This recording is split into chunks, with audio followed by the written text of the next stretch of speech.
Look, I've calmed down considerably, mostly because I've spent the last hour basically arguing with people on Twitter, which has really centered me.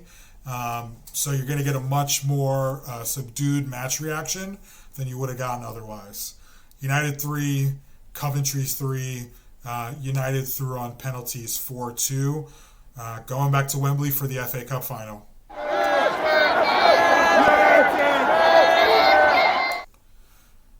The FA Cup is literally the oldest competition or continuous sport competition in the world, right? And when United won last round and beat Liverpool and got into that last four, the final four here, the other teams that were drawn into that were Manchester City, Chelsea, and Coventry City. And when Manchester United pulled Coventry City, out of the possible matchups, everyone was happy that this was the best case scenario, and Chelsea and City had to go and fight it on the other side of the bracket. Now, with that being said, because I watched Coventry City beat Wolves in the last round, I was actually nervous going into this last tie. And the reason is because Coventry City are way better than their position in the championship gives them credit for.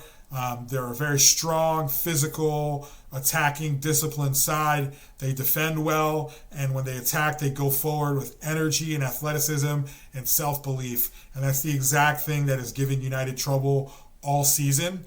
Teams that aren't necessarily throwing everyone forward or trying to be cute with the ball. The teams that are just trying to be as efficient as possible, exploit the weak spots in our slow defense, and then, attack with self-belief.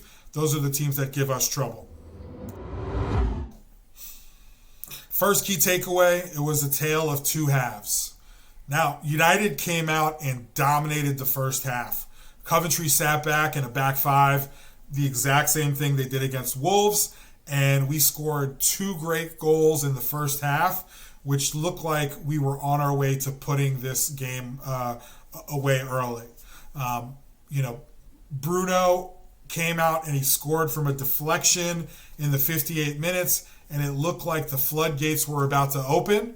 But United did United things, and they ended up letting Coventry back into the match.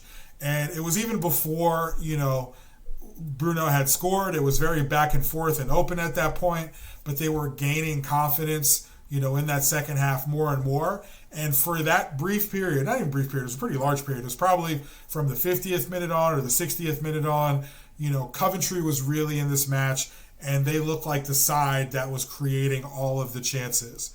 And again, like I said, United did United things, and it was a shin shot, because, Aaron Wan-Bissaka was hobbling, a defensive mistake, I guess, and then a deflection, and then a penalty, which, maybe it's a penalty, but again, I've seen similar not given to us this season, but whatever. Three things that happened where it's, mostly bad luck, but you make your own luck, and of course they're back into the match. And it took a offside ruling by VAR in extra time to keep us from getting knocked out of the cup before we even saw penalties. So it felt like United going into the second half and into the extra time were on the ropes again, even though they were a little better, I guess, in the extra time. But what a night and day switch based on what we saw in the first half. Key takeaway number 2, and this is probably a controversial point at this point, it's not the manager, it's the team. Now, a lot of people, they're not going to want to hear this, but if you watch that game again, a lot of people have been saying that this Garnacho sub is when the game turned, and taking off Garnacho and Mainu for Antony and Eriksen is what lost us the game. But if you watch that game back, Bruno, Delo, and Højlund are all yelling, and Ten Hag, I'm sure, are all yelling at Garnacho to stop cheating forward and to stop leaving his defensive assignment. Literally, you can see Højlund turn around and yell at Garnacho and tell him, get back, stop it, get back. Because when you do that, you leave your other teammates out to dry. And because Coventry City was gaining momentum and they were gaining confidence, Ten Hag felt there was a goal coming, and he was trying to tell his team to chill, right? So it's kind of like a boxing match, right? Think about it. You can either stick to your game plan, or you can get mad and you feel like, I'm saying this 'cause I've been watching Creed the last couple of weeks, but I've watched all three in the last week and a half. If you watch the game plan, right, you can either stick to your game plan and make the other player come to you, the other boxer come to you, and not try to go out there, or you can try and go for the knockout punch, which I think Garnacho was trying to go for, even though we were up 3-0, and you could leave yourself open. And Ten Hag felt that was coming. Now, it didn't happen while Garnacho was on the pitch, but because he wasn't listening, he got subbed off, and Antony came on. I'm not really sure why people are hating on Ten Hag for this, but are you supposed to leave someone on the pitch who is not following instructions? Or are you supposed to take them off to send a message to them and the rest of the team to follow instructions to see out the match? Now, Antony came on. He didn't exactly cover himself with glory. He didn't even play defensively like he normally does, where he's very disruptive. And we ended up giving up those 3 goals anyway. On the other side, or the other decision that people are slating Ten Hag for, is taking off Kobe Mainoo for Eriksson, when in reality, Mainoo was walking when that first goal was scored. All right, he didn't look like he had the energy to play as intense as he needed to for this second half based on what was coming. And listen, Christian Eriksen doesn't have a ton of legs anymore. He's an older player. He doesn't really run around. He's still good on the ball, but he's almost a turnstile defensively. But like, what is Ten Hag supposed to do in this situation? Is he supposed to leave Kobe Mainoo on and run this kid into the ground? He's 18. He's arguably the future of the club. He has played more minutes this year probably than he has in his entire life, especially when you consider the intensity of Premier League and top level football. Like, what are you supposed to do with this kid? Leave him on when you're up 3-1 or 3-0 and hope that he doesn't get injured when everyone else in the roster is injured, and then you have to start Eriksson next week and play him 90 minutes? Like, is that what we're supposed to do? Is that what Ten Hag was supposed to do? This feels like people are mad, not necessarily at the process or the idea. They're mad at the result, which I understand. And, giving up a 3-0 lead is inexcusable. But I don't know why you're going at the manager for this, right? Like this is the right decision in this situation. And I feel like everyone here, given the same set of circumstances, would try to do the same thing.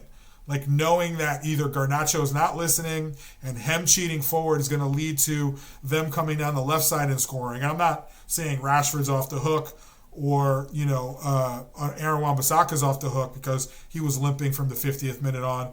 But, like, what is he supposed to do in this situation? Is he supposed to leave them on and hope it changes? Or is he supposed to sub them off for kids who haven't played at all instead of the people he brought on? You let me know. Key takeaway number 3, and this is a really personal one for me. The FA Cup TV coverage in America can suck it. This has been a problem watching United for years, but I'm really tired of commentators openly rooting against United. I know we're terrible right now, and everything is going poorly, and part of it is United's fault and the players' fault and the manager's fault, although there are a lot of injuries and circumstance this year.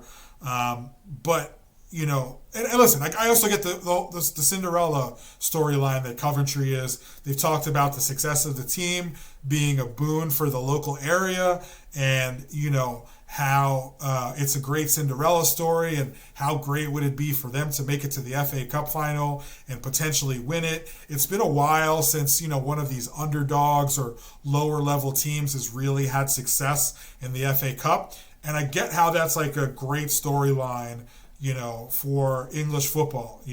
Not since Leicester in 2018 or whatever it was has a team with very little fanfare going into the season competed for a top trophy.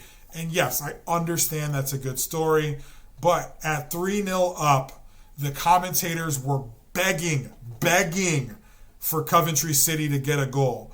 And maybe it was just they wanted them to get one goal to take home, so they didn't get completely waxed. But, they were literally saying, like, oh, if they only get a chance. And then, that's one of the things where it's like, why can they not also celebrate United? Like, why can they not say United have a tough season? Like, they've played well. Good for them for getting in front and doing well. But no, that's what happened. And then Coventry started scoring goals, and then they were openly rooting for Coventry to come back into the game and win it. And honestly, the comments about United got more and more negative. And it was stuff that they were literally sitting on. It wasn't things that were spur of the moment. I don't have everything at the top of my head right now, the stuff they were saying. But it's literally comments that are like storylines in the newspaper, digs at Ten Hag, digs at the players, digs at Bruno. You know, Bruno had a great match today, I think. I thought he was a good leader, and he was a good captain, and he was a good player. He wasn't doing the Bruno things where he's booting the ball, 70 yards downfield for no reason. He looked like he had a really measured match, and he was picking his spots, and he played well. But when they came back, they were slating him as a bad captain, while also giving Harry Maguire his plaudits, but everyone else was getting, slaughtered as well.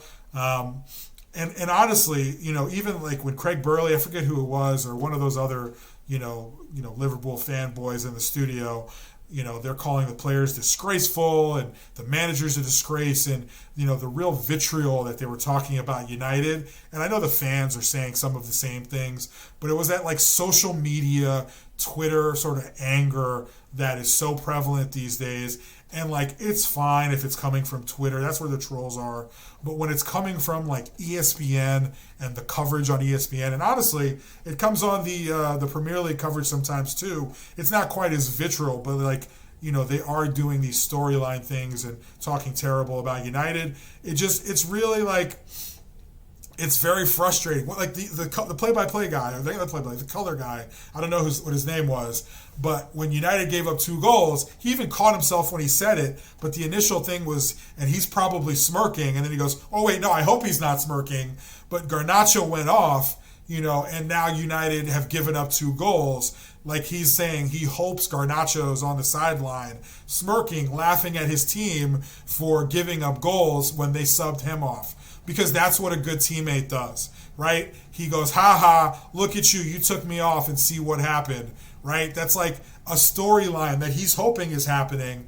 And I think he caught himself, and later on he made some other comments about, maybe it's the growing pains for Garnacho, but literally he's implying that either he wants Garnacho to be impetulant, or, that's what he's assuming is happening, because that's sort of the stereotype and the narrative around United.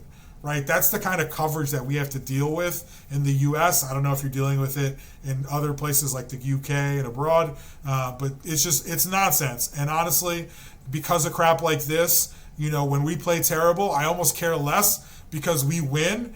And, this match is no different. We won, so stuff it. So moving forward, United are basically out of the league, even though Villa and Spurs have no problem just dropping points left and right, although Villa won today. I think we're basically out of the top 4 running. Not the league. We've been out of the league for a while, but we're out of top 4 running. United have 3 winnable matches, lol, coming up, although knowing us, you never know. And then 3 tough matches to finish the season with Arsenal, Newcastle, and Brighton. I mean, I wouldn't be surprised if, we lost all 6 or if we won all 6. Like, yeah, okay, wait. I'd be super surprised if we won all 6. But, if we looked good or looked bad, we could do either one. I think we're more likely to lose all 6, but you never know with this United team. You can't count on them to do anything but do exactly the opposite of what you're expecting. We have one more match that does count, though. May 25th is the final back at Wembley against City. Again, not super optimistic. City haven't looked great the last couple matches, and, they're going to be trying to win the league now. But at the same time, they'll probably have their full team back at that point, and United will be huge underdogs. I want to say it's a one-off and some magic can happen, and hopefully, my relentless optimism and relentless positivity will come back, and, we'll have some, injured players back who can play and maybe give us something, but, it's going to take a miracle for us to get this trophy. And if we get it, then the season obviously was a wash and a failure. But it's the one potential bright spot on a season where seemingly everything has gone wrong. So yeah, let me know your thoughts. Do you think Ten Hag is at fault for what happened today, like his subs or the team selection, whatever it is? Again, we were up 3-0, and then we capitulated. I think that's on the players more than it's on the manager. Would you keep Ten Hag going into next year? I've never been Ten Hag out. I've always been Ten Hag in. I will fully concede the manager is where the fault usually lies when things don't go well. But I think there's been a lot of extreme circumstances this year. But let me know. Was it the player? I mean, obviously, I think everyone agrees there needs to be a major overhaul of players. I just don't think the manager needs to be included in that overhaul. But let me know what you would do. Would you do a fresh start? I honestly can't get mad if that's what you think. But I still feel differently. Are you still watching even? I feel like this is Netflix, Are you still watching this stream? Are you still watching United? Or you hate watching like I am? Or have you tuned out completely already and just moved on and you're hoping for next year to begin? Either way, don't forget to like and subscribe. Drop your comments below and up the Reds.